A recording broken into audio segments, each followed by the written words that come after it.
Now, after we have looked at all these accounts or these Toledo formulas, we said the last one was on Genesis chapter 37, verse 2, focusing on narrowing the focus to Israel.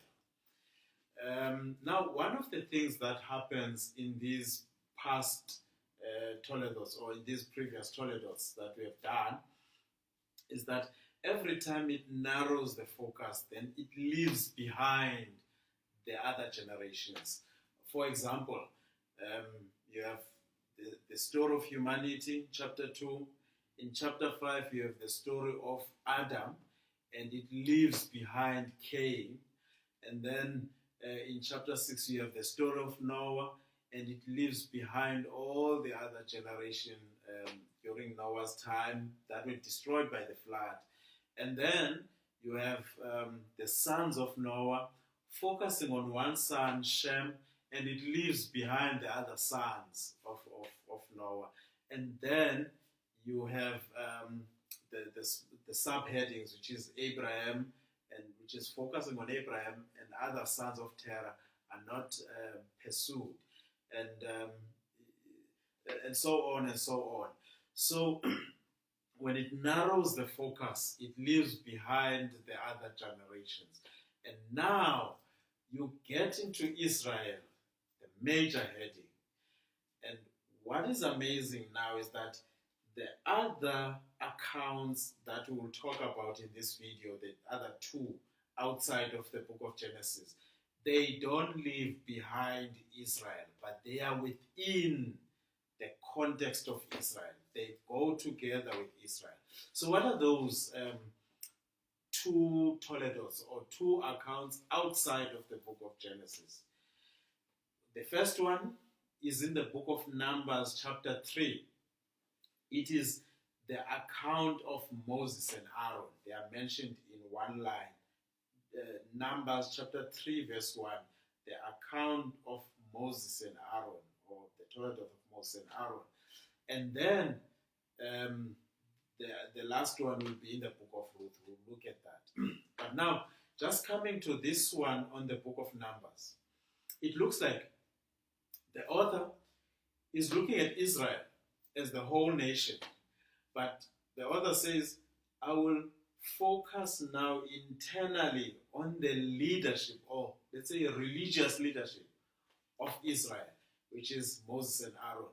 Now, in the book of Numbers, one can elaborate on that, but I will not spend much time on that.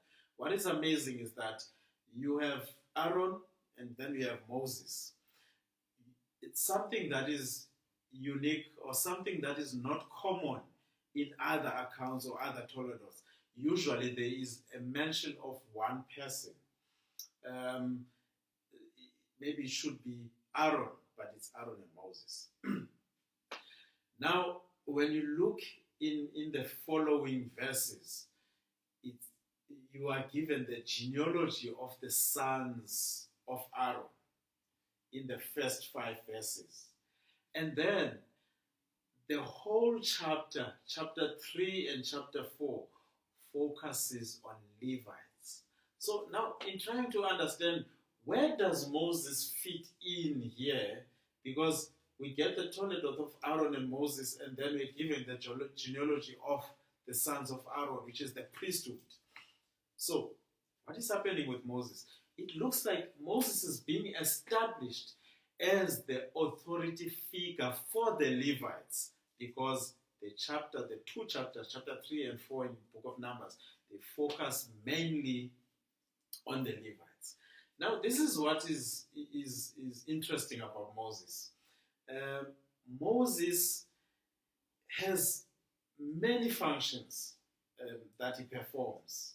And his functions seem to they are not really that of priesthood, but they incorporate other functions. So I usually call maybe Moses a proto-king. Proto-king, which is kingship before kingship began. That's what would mean. Why am I saying this? In the ancient world, kings were also priests. So they were kings, but they were also high priests.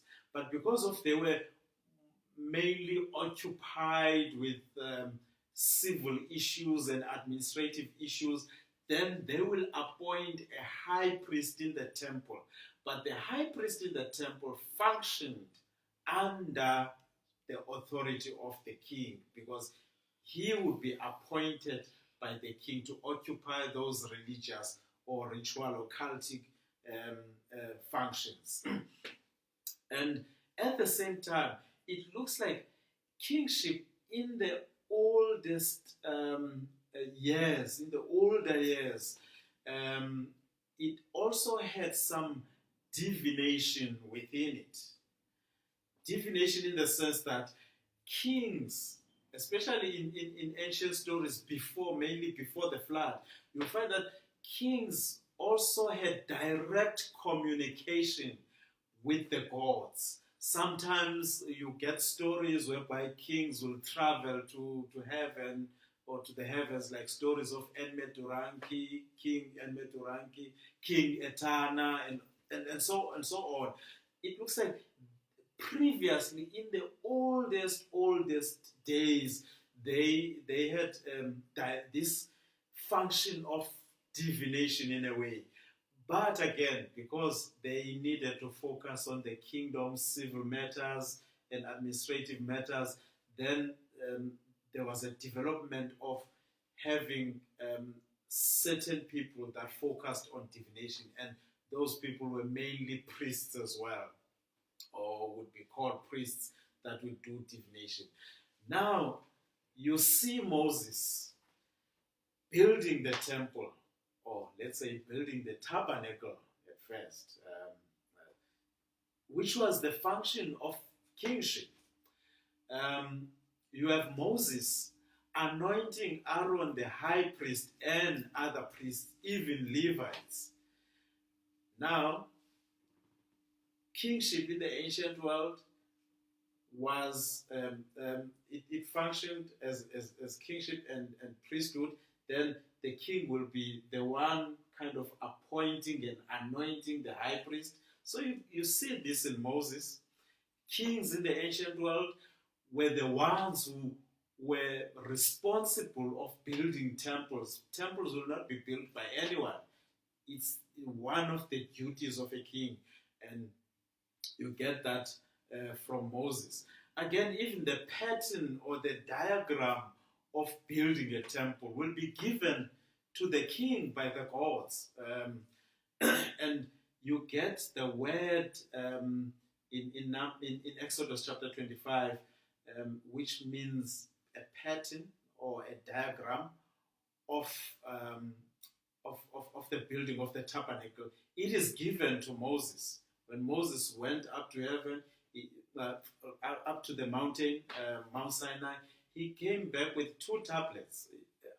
Yes, usually people say these 2 tablets had 10 commandments. The other ones, the first tablet had 4 commandments, and then, which is the first 4 related to God.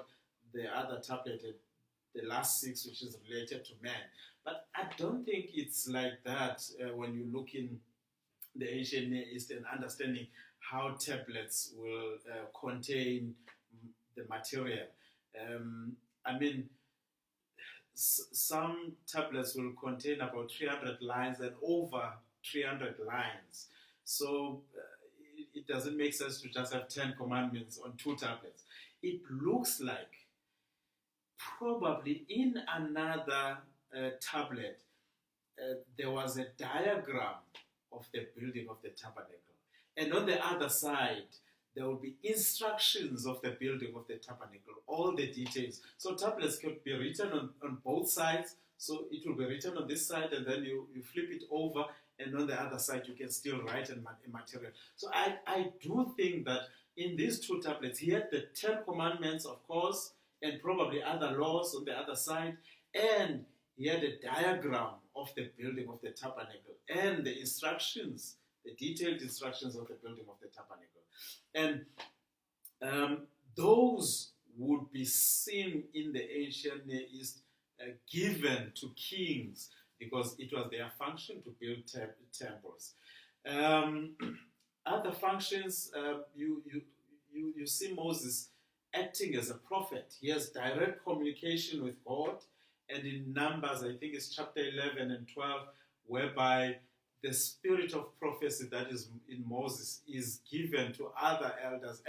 And Moses says, I wish everyone would be given the spirit of prophecy. So you get these functions, various functions in Moses as a proto-king, as a proto-high priest, as a proto-prophet. Or you can just say as a proto-king, because ancient kings or the kings in the oldest days, they had these functions coming together under kingship, being a high priest and also the functions of divination, which is their direct communication with the gods. So now Moses, being a leader, being established as this authority figure, he has these functions, and these functions will be given to the Levites. That's why the Levites in the earliest days, they will be just assisting the priesthood in carrying out the tabernacle and putting it together and all that. But later on, you get Levites being scribes, Book of Chronicles. They are called prophets because there are no prophets around that time. The office of prophecy has ended. After Malachi, you get the Book of Chronicles written. Levites are called prophets. They are singers. They are royal officials. They work as tax collectors. That's why Matthew in the New Testament, he is a Levi. He comes from that line. He's a tax collector. So it seems that this was one of their functions. They were scribes. They had various functions that they had because of they are associated with Moses. So we see in this Toledo, or in this account in the book of Numbers, kind of saying, now that there is Israel, it's a story of Israel, we will focus more on the leadership of Israel. And now the office of Moses will be kind of separated or divided. You have priesthood or Levites, but at the same time you have some civil issues which will lead to the line of David, which is what we will look at in the next video. But one thing that I can just mention before we end this video is that this particular account in the book of Numbers chapter 3 verse 1, or Toledo, in the book of Numbers chapter 3 verse 1, it has an end in the beginning. It has a Vav. So it will say, Va Ele Toledo, Aaron and Moses. And these are the accounts of Aaron and Moses. That means the major heading ends in Genesis chapter 37 verse 2.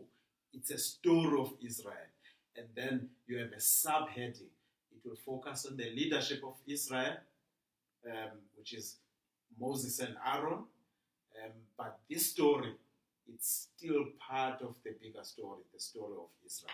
I'll see you in the next video.